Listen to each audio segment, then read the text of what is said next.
Hello বন্ধুরা, আসসালামু আলাইকুম। আপনারা সবাই কেমন আছেন? আশা করি অনেক ভালো আছেন। আমি অনেক ভালো আছি। তো আজকে চলে আসলাম আবার হিমু গল্পের পার্ট 9 নিয়ে। তো চলেন আজকে আমরা শুরু করব হিমু উপন্যাসের সেই কাঙ্ক্ষিত পার্ট 9। আজকে আমাদের থাকবে অন্য একটা কাহিনী।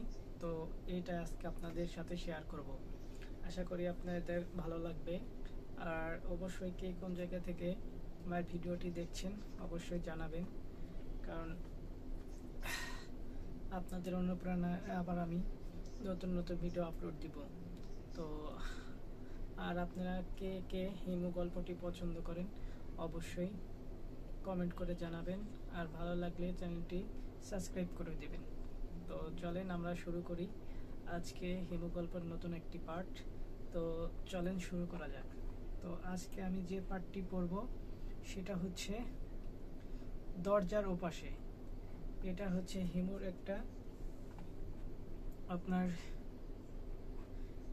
হিমুর সমগ্রের একটা গল্প, যা বেঙ্গল বুকে 2022 সালে প্রকাশিত হয়। এইখান থেকে এইখানে হচ্ছে আপনার টোটাল হলো 135টি পেজ রয়েছে। তো আজকে আমরা ওইটাই আপনাদের পড়ে শোনাবো। আজকে উপন্যাসের এটা হচ্ছে দরজার ওপাশে হিমু সমগ্র। আচ্ছা, তো চলেন শুরু করা যাক। ওকে, শুরু করি।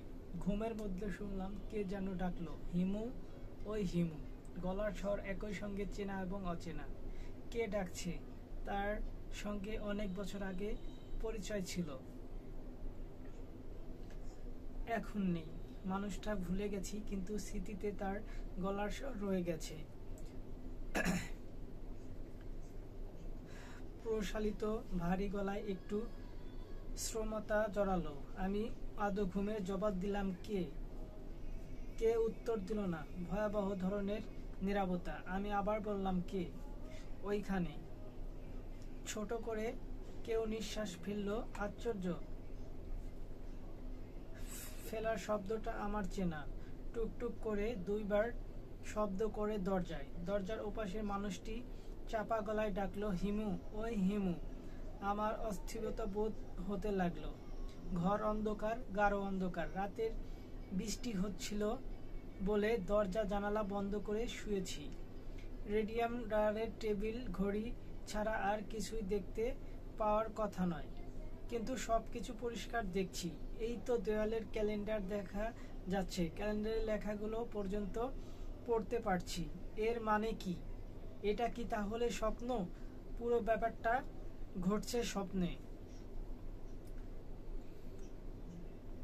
ঘটনা ঘটছে স্বপ্নে। দরজার ওপাশে আসলে কেউ নেই। চেনা এবং অচেনা গলায় আমাকে ডাকছে না। ঘুমের মধ্যে স্বপ্ন দেখছি এবং সব ঘুমের মধ্যেই বুঝতে পারছি এটা স্বপ্ন। স্বপ্নটা শেষ পর্যন্ত দেখতে ইচ্ছা করছে না। আমি দরজা খুলে দেখতে চাই না দরজার ওপাশে কে দাঁড়িয়ে আছে। আমার জানারও কোনো ইচ্ছা নেই। ভারী গলায় কে আমাকে ডাকছে। আমি জেগে ওঠার চেষ্টা করছি, জাগতে পারছি না। কেউ আমাকে স্বপ্নের শেষটা দেখতে চাই, আমি দেখতে চাই না। প্রচণ্ড অস্তিত্ব বোধে ঘুমের মধ্যে ছটফট করতে আমি জেগে উঠলাম। ঘরের হাওয়া গরম হয়ে আছে, দরজা জানালা বন্ধ, কিছু দেখা যাচ্ছে না। আমি বাতি জ্বালালাম। স্বপ্নের দেওয়ালের এক জায়গায় ক্যালেন্ডার ছিল, সেখানে ক্যালেন্ডার নেই।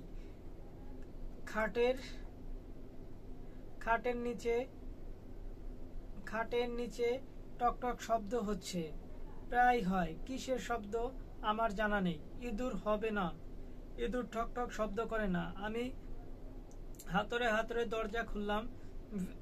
ভোর হয়েছে, আলো হয়ে আছে চারিদিক। আমার দরজা জানালা বন্ধ ছিল বলেই ঘর হয়েছিল অন্ধকার। বারান্দায় এসে দেখি পাশের ঘরের বাজিদ সাহেব বারান্দায় দাঁড়িয়ে দাঁত মাজছেন। তার চোখ টকটকে লাল। এটা কোনো নতুন ব্যাপার না। বাজিদ সাহেব চোখ সব সময় লাল। তিনি আমাকে দেখে নিচু গলায় বললেন, কি ব্যাপার হিমু সাহেব, এত সকালে জেগে উঠছেন, ব্যাপার কি? ঘুম ভেঙে গেল। শুয়েব সয়দার ঘুম কি লেখে, শুহেব সয়দের ঘুম ভাঙলো ভালো। এই সময় আল্লাহ পাক বেহেশতের জানলা খুলে রাখেন। এই জানলা দিয়ে বেহেশতের হাওয়া আসে পৃথিবীতে। এই হাওয়া যাদের গায়ে লাগে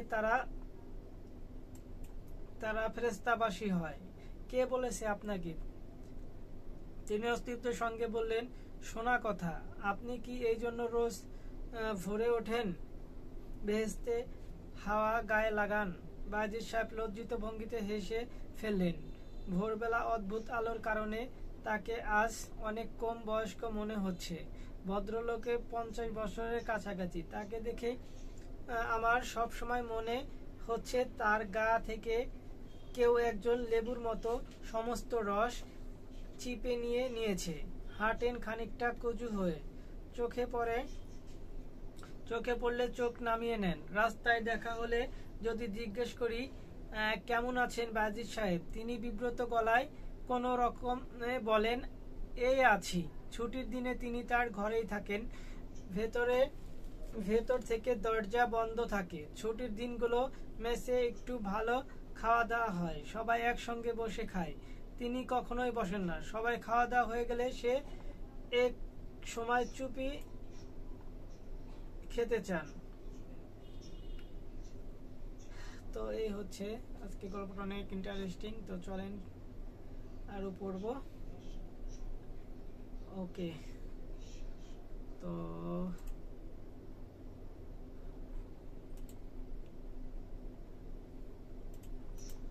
ওকে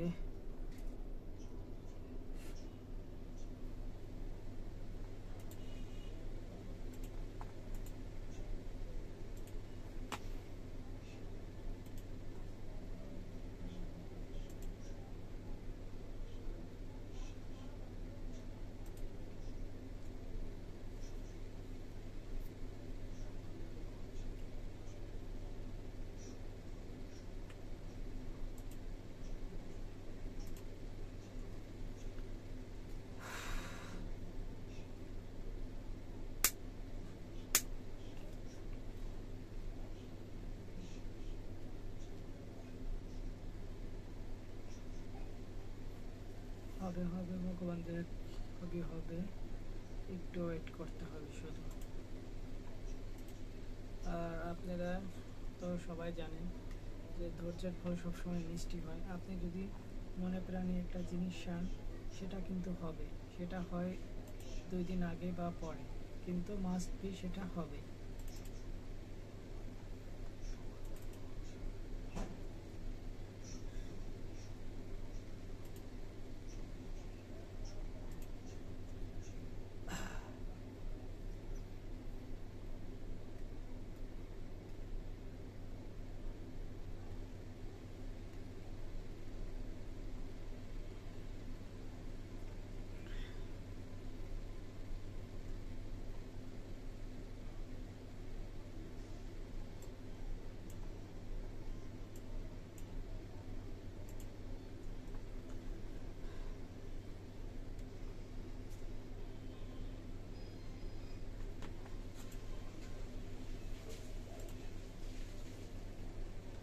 চুপি চুপি খেয়ে যান,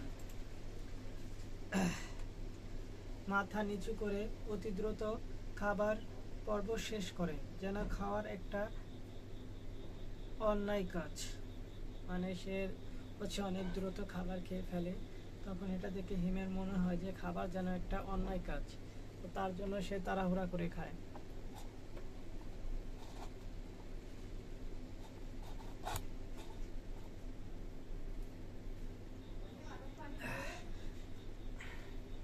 তাড়াহুড়ো অন্যায় কাজ, যত দ্রুত শেষ করা যায় ততই ভালো। এই লোক আমাকে দেখে এতগুলি কথা বলবে ভাবা যায় না। আমি তার দিকে খানিকটা এগিয়ে গিয়ে বললাম, বেহেশতের জানলা খোলার ব্যাপার যখন আসে তখন খোঁজের জানালা খোলার ব্যাপারও থাকার কথা। ওইটা কখন খোলা থাকে জানেন? রাত 12টা থেকে শুয়েব সাহেবের আগ পর্যন্ত। এই জন্য এই সময় ঘরের ভেতর ঘরের ভিতর থাকার বিধান আছে। সবই অবশ্যই শোনার কথা, সত্যি মিথ্যা জানি না। আমি হাসতে হাসতে বললাম, সত্যি হলে আমার জন্য খুব মুশকিল। আমার অভ্যাস হলো গভীর রাতে রাস্তায় হাঁটাহাঁটি করা। বায়াজিদ সাহেবের ছোট নিঃশ্বাস ফেলে বললেন, আমি জানি, তবে আপনার জন্য কোনো সমস্যা নেই। সমস্যা নেই কেন? আপনি সঠিক মানুষ। আমি সঠিক মানুষ আপনাকে কে বলল? রাত বিরেত রাস্তায় হাঁটলেই মানুষ সঠিক হয়ে যায়? তাহলে তো চোর পুলিশ সবচেয়ে বড় সঠিক। বায়াজিদ সাহেব আবার মাথা নিচু করে ফেললেন। সম্ভবত তিনি আর কথা বলবেন না। একদিন বেশি কথা বলে ফেলেছেন। তার সঙ্গে আমার কথা বলতে ভালো লাগছে। ভদ্রলোক 2 বছরের ওপর আমার পাশের ঘরে থাকেন। এই 2 বছরে তার সঙ্গে আমার 3-4 বারের বেশি কথা হয়নি। সে সব কথা, কেমন আছেন বায়াজিদ সাহেব, আছি, এর মধ্যে সীমাবদ্ধ। ভদ্রলোক কি করেন, তার দেশ কোথায়, তার চোখ সব সময় টকটকে লাল কেন, কিছুই জানি না বায়াজিদ সাহেব। জি, কাল রাতে অনেকক্ষণ জেগেছিলাম। রেসকোর্সের ভেতরে হেঁটে হেঁটে খোঁজের হাওয়া খাচ্ছিলাম। বৃষ্টি যখন শুরু হলো তখন ঘরে এসেছি। এত সকালে আমার ঘুম ভাঙার কথা না। স্বপ্ন দেখে ঘুম ভাঙেছে। স্বপ্নটা পুরোপুরি দেখতে পারিনি, মনে হচ্ছিল দুঃস্বপ্ন।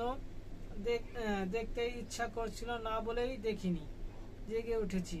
বায়াজিদ সাহেব শান্ত গলায় বললেন, সুবেহ সাহেবের সময় আল্লাহ পাক সবাইকে দুঃখ দেখান, এবং তাই কি?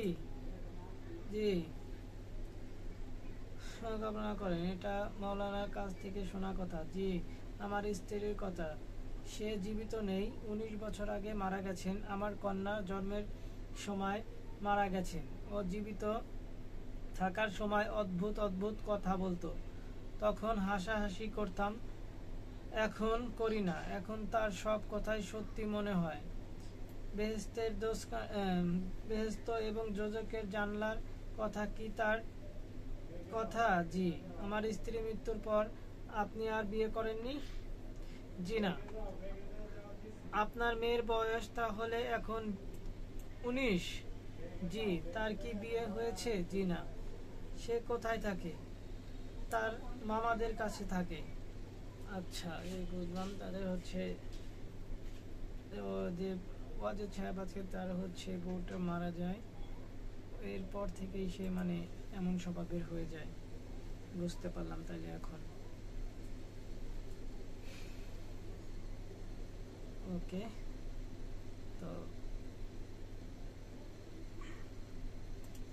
বেশি করে আপলোড হয়ে গেছে।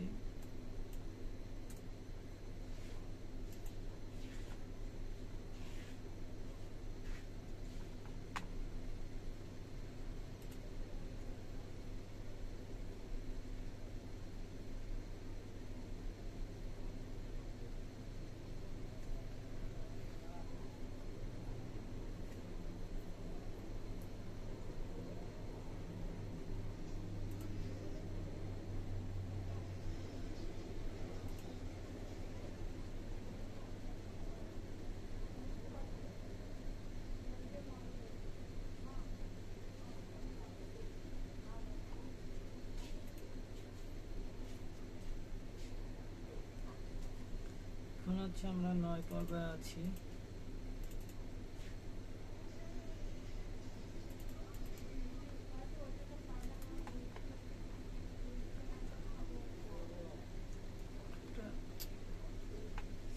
করে এই সমস্যা।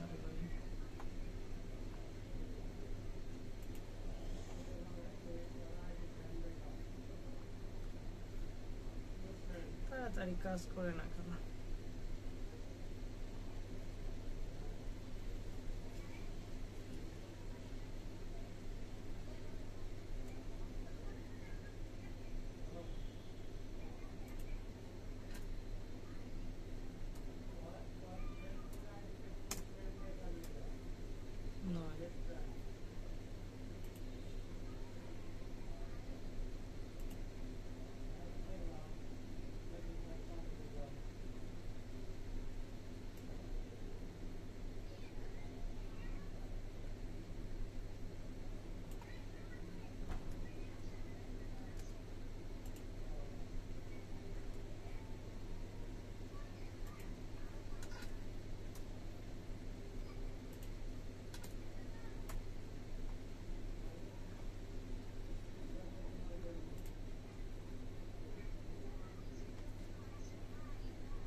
থাম্বনেল।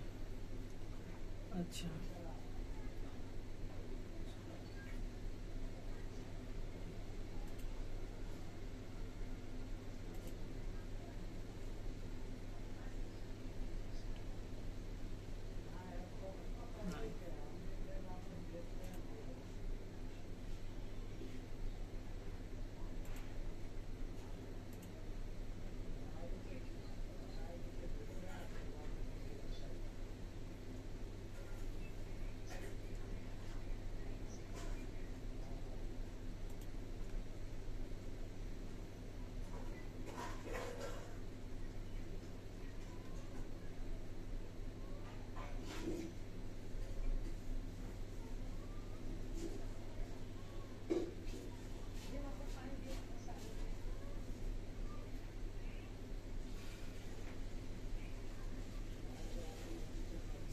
তো মারাত্মক দিয়েছে।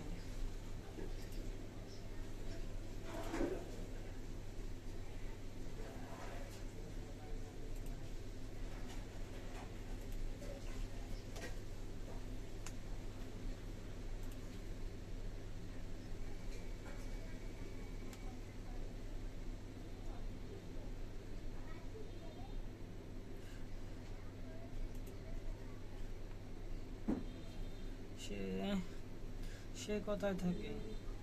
তার মামাদের কাছে থাকে।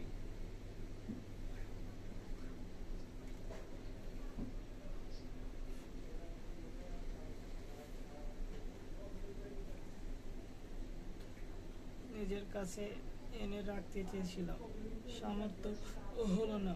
অতি ছোট চাকরি করি, বেতন যা পাই তা দিয়ে ঢাকায় ঘর ভাড়া করে থাকা সম্ভব না। আমি আপনাকে অনেক ব্যক্তিগত প্রশ্ন জিজ্ঞেস করে ফেললাম, কিছু মনে করবেন না। জি না, আমি কিছুই মনে করিনি। আমি খুব খুশি হয়েছি। অনেক দিন থেকে আপনার সাথে কথা বলতে চাচ্ছিলাম, সাহসে কুলায়নি। আমাকে বলতে চাচ্ছিলেন কেন?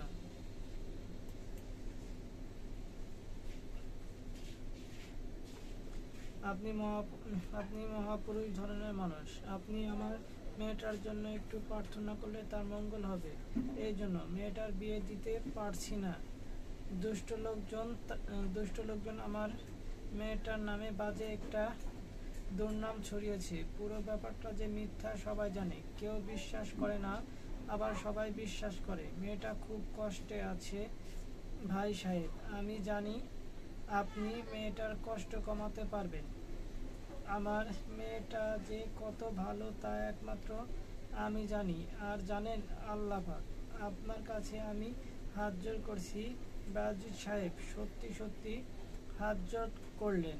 আমি বিব্রত গলায় বললাম, ভাই আপনি আমার হলুদ পাঞ্জাবি লম্বা দাড়ি গোঁফ দেখে বিব্রত হয়েছেন। আপনার দোষ নেই, অনেকেই হয়।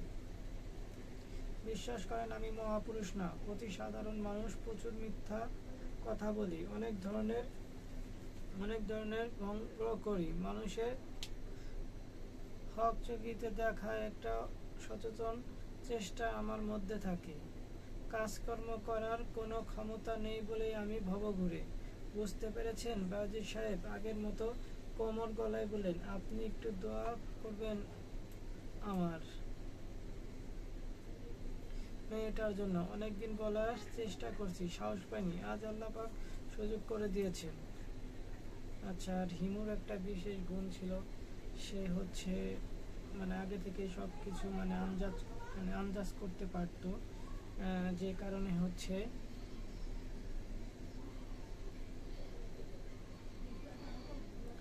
আগে থেকে সব কিছু বুঝতে পারতো। মোটামুটি হচ্ছে একটা জিনিস বুঝতে পারতো যে এটা হবে বা এরকম একটা বিষয় সে বুঝতে পারতো। এইটাই তো, এইটাই বলতেছে। সবাই ভাবতো যে হয়তো হিমু অনেক কিছু জানে, ঠিক আছে, এই জন্য বুঝে নিত।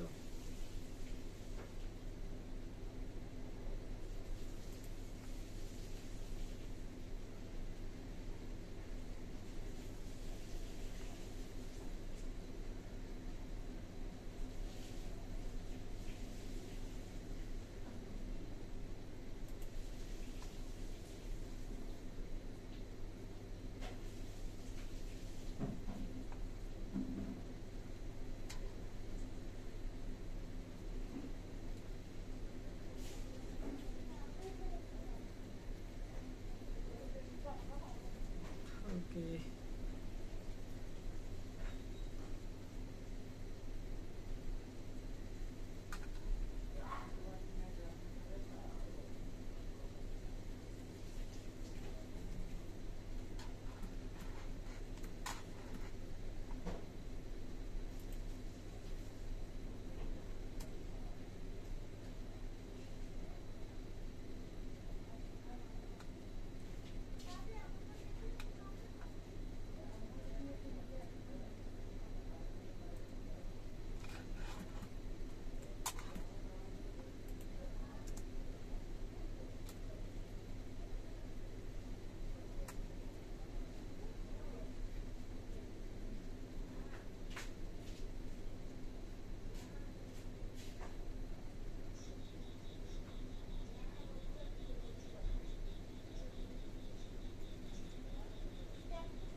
Okay.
5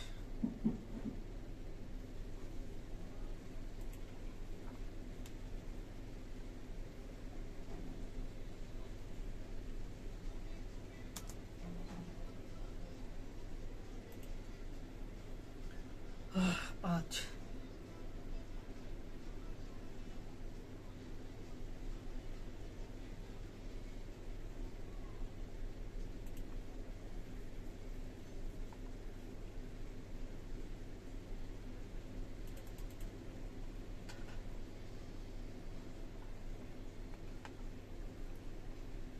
number 6 okay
মাথায়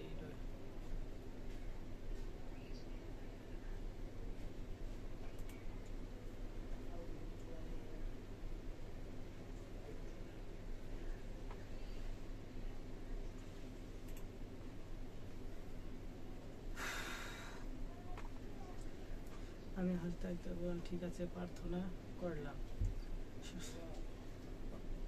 অসম্ভব ভগবান এবং ধনবান ছেলের সঙ্গে আপনার কন্যার বিয়ে হবে তারা দুইজনে মিলে ঘুরবে দেশ ও দেশান্তরে বাজুদ সাহেব তীক্ষ্ণ গলায় বললেন আপনার অসীম শুকরিয়া আমি দীর্ঘ নিঃশ্বাস ফেলে মহাপুরুষদের মতোই গম্ভীর ভঙ্গিতে নিচে নেমে গেলাম ভালো যন্ত্রণা হয়েছে আমাকে আলোকে ক্ষমতার ধর মনে করে এমন লোকের সংখ্যা দ্রুত বেড়ে যাচ্ছে একটা আশ্রম খুলে বসার সময় বোধ হয়ে এসেছে